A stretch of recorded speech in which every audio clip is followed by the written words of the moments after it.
মুহূর্তে এই মিছিল খুরুট মোড় থেকে রামরাজাতলায় যে বেশ প্রাচীন রাম মন্দির রয়েছে সেখানে অবধি এসে পৌঁছেছে।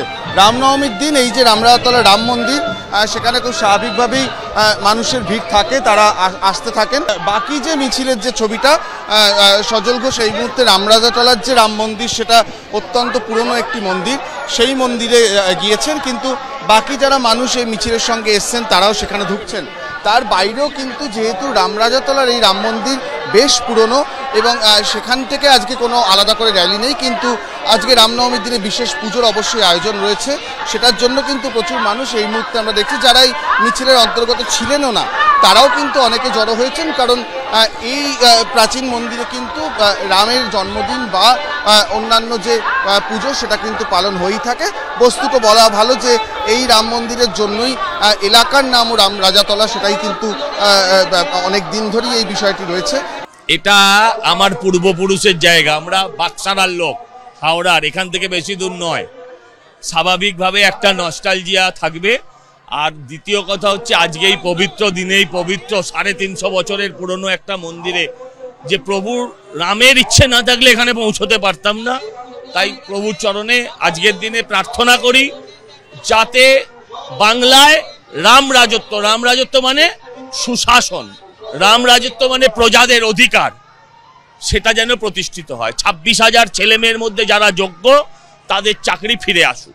কারণ প্রেতাত্মাদের রামের নাম সহ্য হয় না, প্রেতাত্মাদের রামের নাম সহ্য হয় না, সেই জন্যই হয়।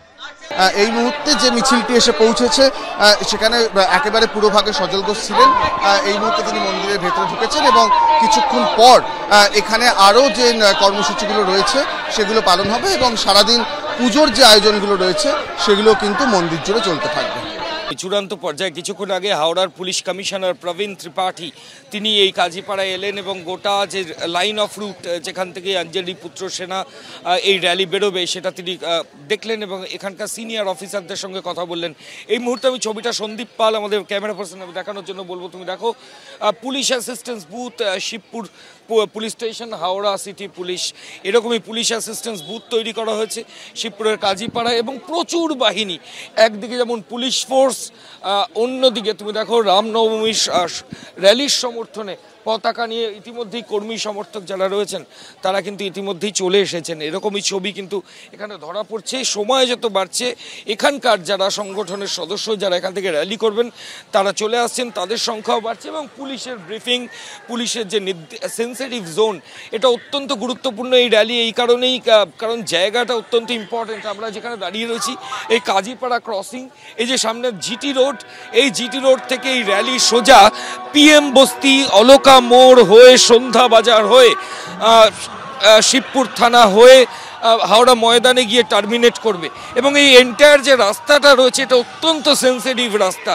ঠিক সেই কারণেই পুলিশের তরফ থেকে এই তৎপরতার ছবি, যেটা কিছুদিন আগে হাওড়া সিটি পুলিশের শুরু হয়েছিল, আজকে তার ফাইনাল ডে এবং সেখানে পুলিশের এই তৎপরতার ছবি কিন্তু ধরা পড়ছে। আমি বারবার বলছি এই কারণেই, কারণ এই গোটা রাস্তাটা অত্যন্ত স্পর্শকাতর। ফলত যারা মিছিল নিয়ে আসছেন তারা যাতে সুষ্ঠুভাবে মিছিল করতে পারেন, কোনো বিশৃঙ্খলা পরিস্থিতি যাতে না হয়, কোনো অবৈধ জমায়েত যাতে না হয়, সেটাই হাওড়া সিটি পুলিশের তরফ থেকে পুলিশ আধিকারিকরা দেখছেন। র্যালিকে ঘিরে পুলিশের যারা সিনিয়র অফিসার যেমন আলোক রাজৌরিয়া, সিনিয়র আইপিএস অফিসার প্রবীণ ত্রিপাঠী, এদেরকে এখানে দেখতে পাওয়া যাচ্ছে এবং সময় বাড়ার সঙ্গে সঙ্গে পুলিশি প্রস্তুতির যে ছবি এবং র্যালির যে ছবি সেটা কিন্তু প্রকট হচ্ছে।